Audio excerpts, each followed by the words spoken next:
Hey, this one came in for a diag. First thing we're gonna do is we look at it and make sure she's got oil in it. Okay, she's got oil in it. Level's good, a little high, but I don't care about that. I just want to make sure it's got oil in it because if I do get it to fire, I don't want the engine to run without oil, right? So gas is on. It's got gas. It's got oil on. Let's pull it. Nothing. Nothing. Nothing. Okay. We will pull the air filter. Take a look. Doesn't look good. Take a little bit of this car cleaner like so.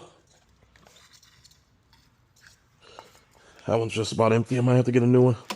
All right, spray some of that in there. Go. Oh, there you go. Okay, so she runs when we add a fuel source directly in the head. So that tells me this one